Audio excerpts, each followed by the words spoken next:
हर तरफ एआई की बातें हो रही हैं, है ना? लेकिन आज हम इस शोर से थोड़ा आगे बढ़कर एक बहुत बड़े बदलाव को समझने वाले हैं। एक ऐसा बदलाव जो ये तय करेगा कि आने वाले समय में हम टेक्नोलॉजी के साथ कैसे काम करेंगे। तो देखिए, हम शुरू करेंगे एआई टूल्स की जानी पहचानी दुनिया से।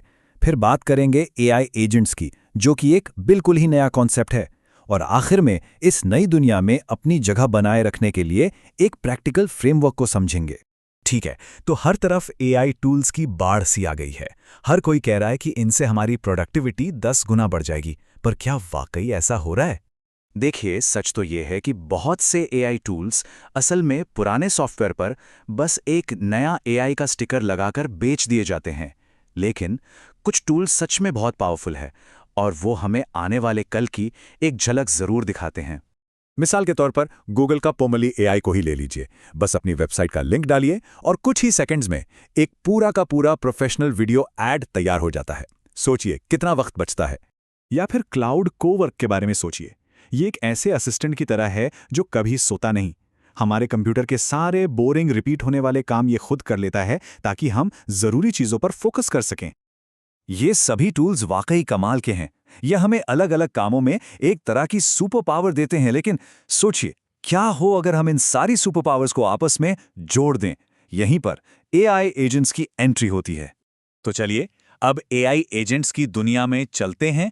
और ये सिर्फ एक अपग्रेड नहीं है, ये काम करने का एक पूरी तरह से नया तरीका है।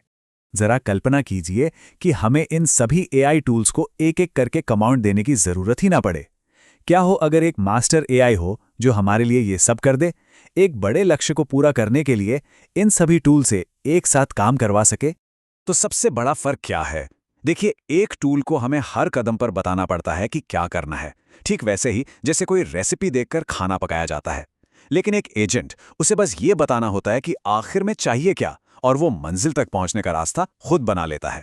तो ये जो बदलाव है, सिर्फ एक टूल इस्तेमाल करने से आगे बढ़कर एक पूरा वर्कफ्लो बनाने का, ये असल में एक गेम चेंजर है। इससे काम सिर्फ आसान नहीं होता, ये बिजली की रफ्तार से होने लगता है। ये है एक एजेंट की असली ताकत।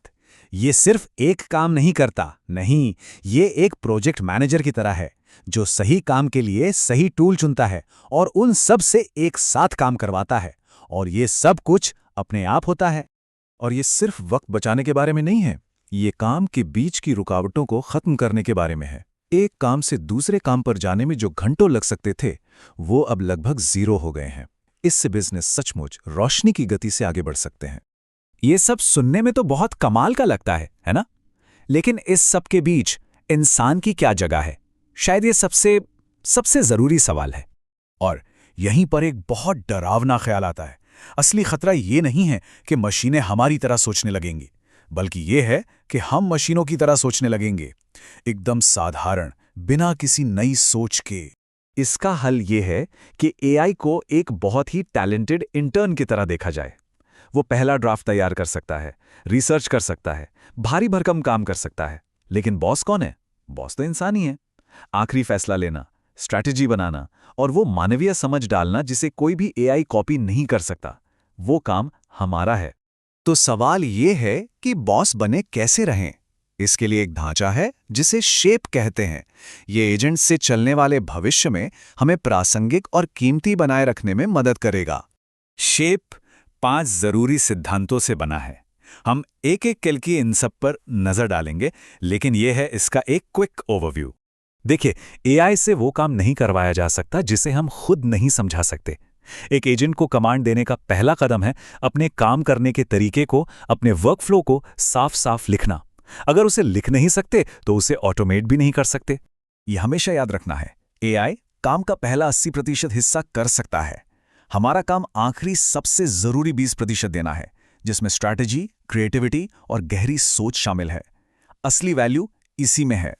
जिन स्किल्स ने हमें यहां तक पहुंचाया है, जरूरी नहीं कि वो हमें आगे भी ले जाएंगी। इस नई दुनिया में लगातार सीखना अब कोई चॉइस नहीं है, ये सर्वाइवल के लिए जरूरी है। या तो हम बदलते हैं या हम पीछे रह जाते हैं। तो असली सवाल यही है, हम एआई को अपनी काबिलियत की एक सीमा के तौर पर देखते हैं या फिर अपने सपनों के लिए एक लॉन्च पैड के तौर पर। यह फैसला हमें करना है। और यही फर्क है सिर्फ एक टूल का इस्तेमाल करने और भविष्य बनाने के बीच का।